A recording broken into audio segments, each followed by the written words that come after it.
It amazes me how here in America we go nuts over the tiniest violations of these values, while gross atrocities are ignored across the world.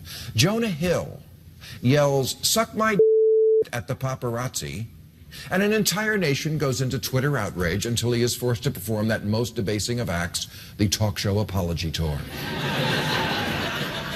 Meanwhile, in 10 countries, actually sucking a can get you stoned, and not in a good way. We hear a lot about the Republican war on women. It's not cool Rush Limbaugh called somebody a slut. Okay, but Saudi women can't vote or drive or hold a job or leave the house without a man. Overwhelming majorities in every Muslim country say a wife is always obliged to obey her husband. That all seems like a bigger issue than evangelical Christian bakeries refusing to make gay wedding cakes. Listen to that. Listen to that. 91% of Egyptian women have had their clitorises forcibly removed. 98% of Somalian women have. Ayan Hirsi Ali grew up in Somalia and is one of them. She was scheduled to speak at Yale last week, but the school's atheist organization, My People, complained that she, quote, did not represent the totality of the ex-Muslim experience. Meaning what? The women who like mutilation? You're atheists. You should be attacking religion, not siding with the people who hold women down and violate them, which apparently you will defend in the name of multiculturalism, and then lose your when someone refers to Chaz Bono by the wrong pronoun. Listen to that. Listen to this. Donald Sterling isn't allowed to own a team because he told his mistress not to post pictures with black guys. Okay. But if we're giving no quarter to intolerance, shouldn't we be starting with the mutilators and the honor killers? Or will that divert us from the real problem? That when Mel Gibson drinks, he calls women sugar. Wow. This is a very good sign for all of us. If we can stop arguing about the things that don't matter. The things that don't matter.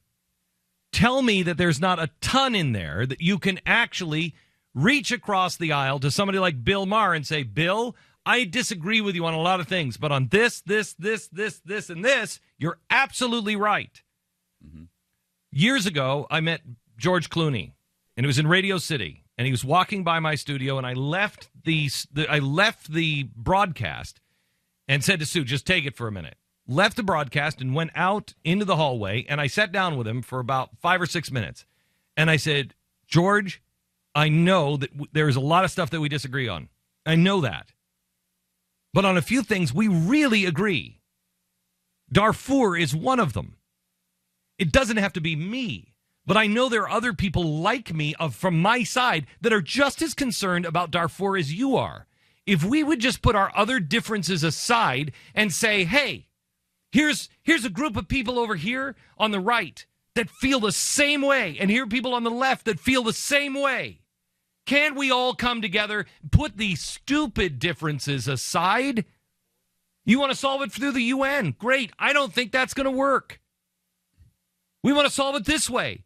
Great. You don't think that'll work. But together, we can at least see that people are understanding the real issue and the real problem, and we're not getting bogged down on the things that we disagree on that don't help anybody in Darfur. Didn't happen, wouldn't happen, didn't have a chance of happening. Whatever. There is a chance. There is a chance. If we stop putting our religion, and I mean that about politics, I mean that about our money, I mean that about our lifestyle. There's a lot of people who their religion is, I'm homosexual or heterosexual. Their religion is, I'm a free market capitalist or I'm a communist. Those are our religions, gang. We need to find our faith. My faith has everything to do with people and God being better than we are today. That's my faith My faith directs me to God. My faith says God should be served. And the best way to serve him is to serve your fellow man, to love one another. How can we possibly disagree on love one another? And we can disagree on, well, are we going to enforce that? That's where classic liberals will say no. The only kind of free speech, we are endowed by our Creator with that right of free speech. Nobody can take that away. So I don't care if you're a Democrat or a Republican. Nobody can take that free speech away from me. Nobody can take it away from you. And it is incumbent upon me to be able... I'm the guy who stood up for Bill Maher. He probably doesn't even know this. Right after September 11th, when ABC took him off the air, I was the guy standing up for him. Now, he can call me a fascist and whatever he wants. I'm the furthest thing from it. I stood up for him when no one in the media would. He had a right to say what he said after September 11th. He had a right. It is his right. And it's ridiculous to think, I don't even want to live in a country that says, well, you're going to be ostracized. You're done. You say one thing out of line, you're done. Excuse me? It's my opinion. Especially in his job. His job is to be politically incorrect.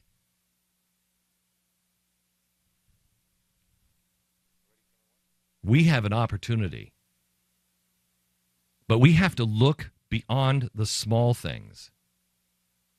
We have to stop arguing about things like the minimum wage. For the love of Pete, the minimum wage, in 10 years from now, you could pay everybody $500 an hour. It won't be enough because of what the Federal Reserve and our corrupt banking system is doing. Let's stay focused here on things that actually matter. And the number one thing is, are we Americans together or not? Because if we're not Americans, then there is no one that will stop the onslaught of evil that is sweeping the earth. There is no one that will stand up to the theocratic nightmare that is being born right now in the Middle East. Because I got news for you. You think France has the courage to do it? You think the Germans are all of a sudden going to stand up for the Jews and the people? No. You think anybody in Europe? Anybody in England? How about Canada? Anybody in Africa? Am I hearing from Australia? Our own DHS is more concerned right now over our border. You know what's happening on our border. I don't care if you're left or right. You know it's not safe. Our DHS come out this weekend, and they want you to know that they're going to start protecting you against climate change. Can't help you. Can't help you. You want to go on the insanity train? Can't help you. But know this. You're not just making a choice, America, to disengage yourself. You are condemning the entire world to years of oppression, slavery, beheadings, because there isn't anyone else on earth that knows how to do it or has the courage to do it, has the decency to do it. Because when, in the end, we really are the people. I don't care if you're Muslim. I don't care if you're Jewish or Christian or atheist. I don't care. Can you live within the idea of all men are created equal and endowed by their Creator with certain things that nobody can change? Life, liberty, and the pursuit of happiness. You have a right to your religion. You have a right to worship and practice your religion. You have a right for free speech and not to be thrown into jail and not to be killed without a jury trial. You have these rights.